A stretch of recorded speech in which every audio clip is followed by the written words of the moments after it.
Bom, basicamente agora é isso mesmo. Se você escreve mal, você está contrariando a lei. Você está praticando um ato ilícito. É engraçado porque a gente que é do universo jurídico tem como ferramenta principal das nossas profissões a escrita. Seja você advogado ou servidor aí do judiciário, juiz, membro do Ministério Público, defensor público, enfim, as profissões jurídicas em geral, elas são desempenhadas por meio da escrita. Alguns atos eles são praticados oralmente, como em audiências, sustentações orais, mas são atos pontuais. Os processos judiciais, eles são impulsionados por meio de atos escritos. Então, se toda a nossa profissão é desempenhada por meio da escrita, por que será que existe essa cultura de escrever de forma prolixa, de forma ambígua, de forma ininteligível? Por que se você abrir 10 processos para ler as manifestações das partes, em 9 processos você vai se deparar com petições confusas, petições que não é sequer possível compreender exatamente o que uma daquelas partes está apresentando, o que está pleiteando, e muitas vezes é possível encontrar pronunciamentos judiciais que incorrem nos mesmos vícios. Juízes que escrevem mal, acórdãos que são mal redigidos também da mesma maneira. Bom, a partir de 2025 e da promulgação da Lei 15.263, tornou-se ilegal escrever mal no Brasil.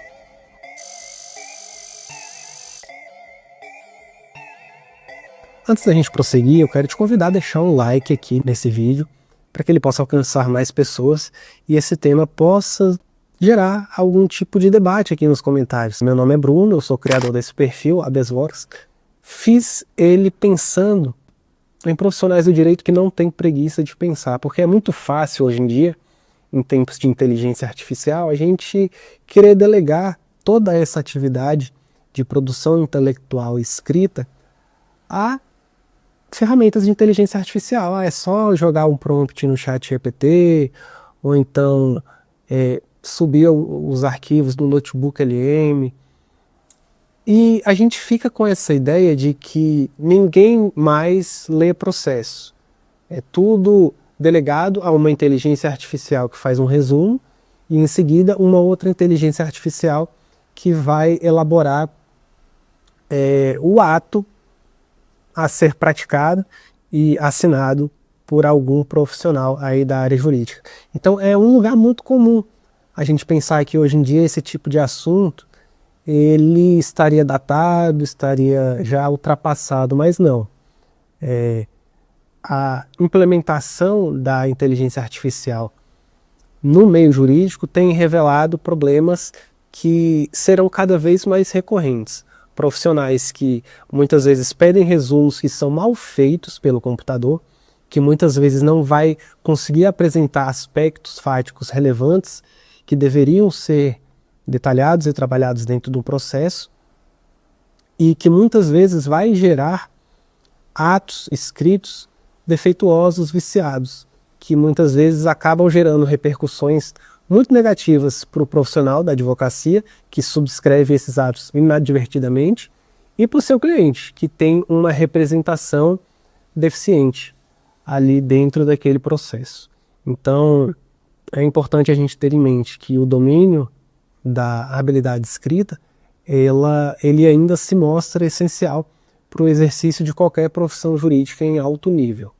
Então, feitos esses esclarecimentos, se você tem também esse mesmo entendimento, esse vídeo aqui, ele tem você como público-alvo, um profissional do direito que não tem preguiça de pensar e de realmente amadurecer as habilidades que são importantes para o exercício da profissão. Bom, vamos lá.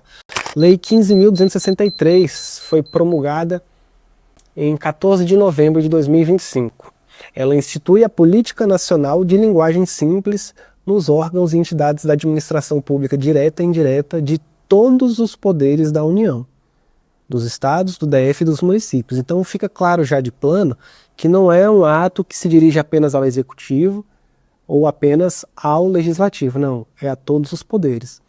Então, assim, é lógico que aqui são recomendações e que são apresentados princípios e objetivos e critérios a serem observados por agentes públicos que praticam atos escritos, seja no âmbito administrativo, enfim, e serve também para orientar a produção de pronunciamentos judiciais. Mas, ainda que o cidadão e o jurisdicionado não sejam o público-alvo dessa norma, é interessante analisar o seu conteúdo para identificar esses critérios, esses padrões que podem orientar aí a sua prática diária na elaboração de petições ou no aprimoramento da sua escrita, né? Essa lei é curioso porque ela vem depois do famigerado Pacto Nacional pela Linguagem Simples, que foi uma das bandeiras aí do ministro Luiz Roberto Barroso, enquanto esteve na presidência do CNJ, e ele trouxe esse Pacto Nacional do Judiciário pela Linguagem Simples de uma forma que poderia ter sido mais bem trabalhada e mais bem explorada. Da forma como foi apresentado esse pacto, acabou gerando uma repercussão muito negativa de muitos setores, porque as pessoas começaram a se questionar. Mas a linguagem técnica do profissional da área jurídica, ela não tem como ser simplificada, não tem como eu apresentar um sinônimo para enfiteuse, não tem como eu apresentar um sinônimo para uso capião. Então, não dá para a gente simplificar uma linguagem que é técnica em essência, por sua própria natureza, para tentar fazer com que o cidadão comum, sem formação jurídica, consiga compreender aquilo que a gente está debatendo aqui dentro de um processo judicial. Então, esse questionamento acabou ganhando muita força e fez com que esse Pacto Nacional acabasse sendo um pouco mal visto. E foi mal visto porque, em primeiro lugar, eu acho que simplicidade não é o termo adequado. Simplicidade é apenas um dos critérios, um dos aspectos, princípios que deve orientar a boa escrita. Quando a gente pensa em textos que são de fácil compreensão por qualquer pessoa, a gente não pensa apenas em simplicidade, mas existem outros aspectos, como clareza, como concisão, como objetividade, precisão técnica. Quando você deixa de escrever de forma ambígua e passa a ser específico naquilo que você quer dizer, quando você evita generalidades e descreve situações de forma mais concreta. Então, esse Pacto Nacional ele acabou sendo mal visto em razão disso, porque ele também não trazia critérios muito claros. O que deve orientar essa escrita? Como é que a gente atinge essa linguagem simples? Ficou tudo muito subjetivo, de acordo com o gosto do escritor. Então, se o escritor, por exemplo, ele traz alguns compromissos que a magistratura deveria observar ao produzir ali seus pronunciamentos. A eliminar termos excessivamente formais e dispensáveis à compreensão do conteúdo. Tá, o que pode ser considerado dispensável? O que é indispensável? É muito subjetivo. Adotar a linguagem direta e concisa nos documentos, explicar sempre que possível o impacto da decisão ou o julgamento na vida do cidadão. Então, eles trouxeram, assim, alguns compromissos que não são muito claros. Utilizar a linguagem acessível à pessoa com deficiência e respeitosa à dignidade de toda a sociedade. Sim, uma linguagem respeitosa à dignidade. Não sei se isso traz algo de concreto que seja objetivo, que não decorra de uma interpretação pessoal de quem escreve. Assim, é vago, é um pacto que não acrescenta nada muito concreto para que as pessoas possam, de fato, aplicar a partir de critérios objetivos. E, por outro lado, a Lei 15.263 traz muita clareza, traz muita especificidade, ela já de cara fala sobre a Política Nacional da Linguagem Simples e apresenta objetivos: garantir o uso pela administração pública de linguagem simples, possibilitar que os cidadãos consigam entender, reduzir necessidade de intermediários na comunicação entre o poder público e o cidadão. Apresenta, assim, 7 objetivos, são 7 incisos aqui.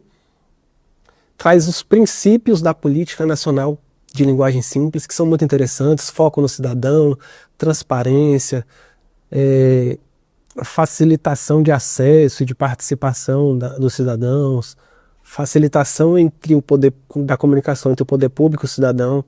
Então, são princípios muito claros. E o que é mais interessante é o artigo 5º, porque o artigo 5º ele fala em técnicas de linguagem simples na redação de textos que devem ser produzidos aí na administração pública.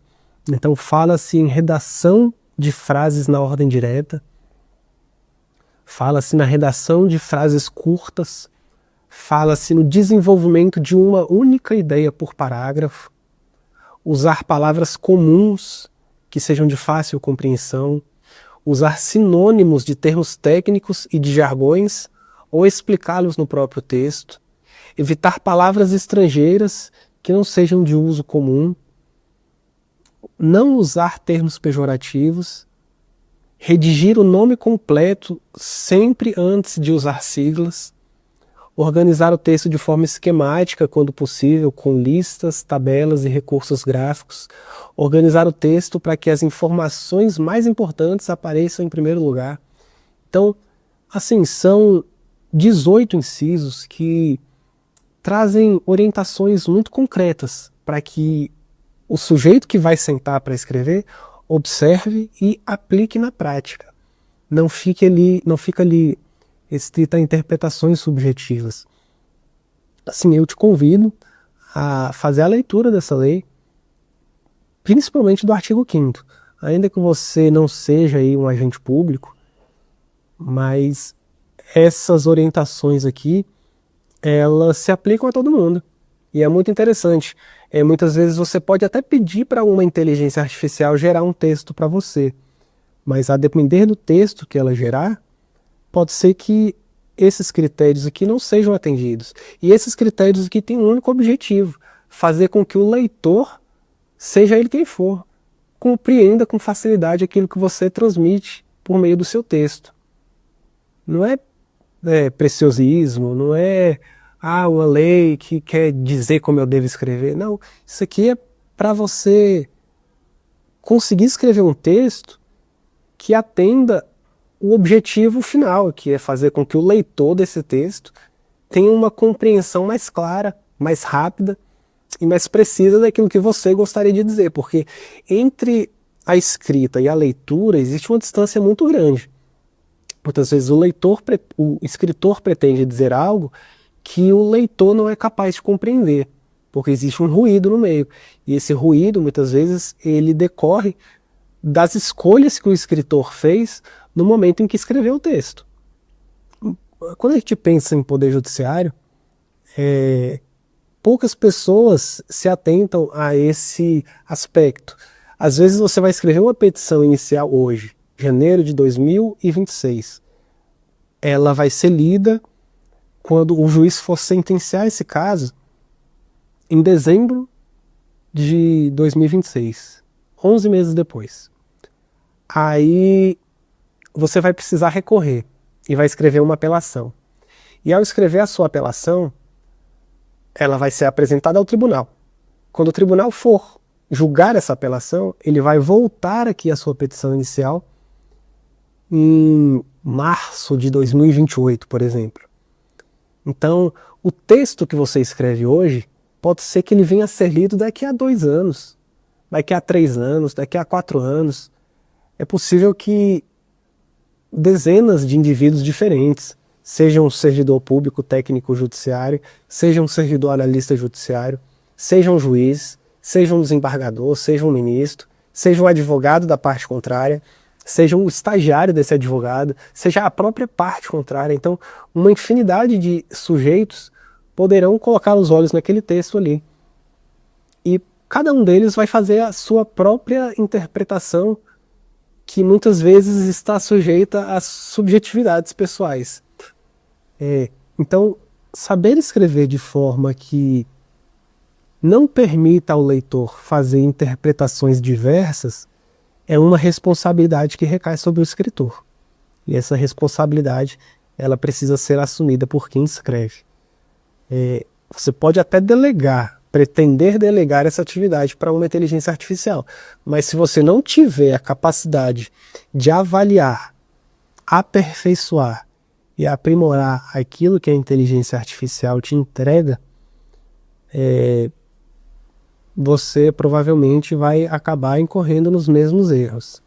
Então, essa habilidade de escrever bem, ela acaba se revelando como essencial em tempos de escrita manual, datilografada ou no computador, ou também em tempos de inteligência artificial. Esse assunto aqui vai longe, eu tenho vários vídeos aqui no canal sobre isso, mas acho que a gente pode parar por aqui. O que você acha sobre isso? Diga aí nos comentários se você já usa inteligência artificial, se você delega essa atividade totalmente, se você continua escrevendo manualmente como faziam os incas. Eu gostaria de saber qual a sua opinião. Te vejo no próximo.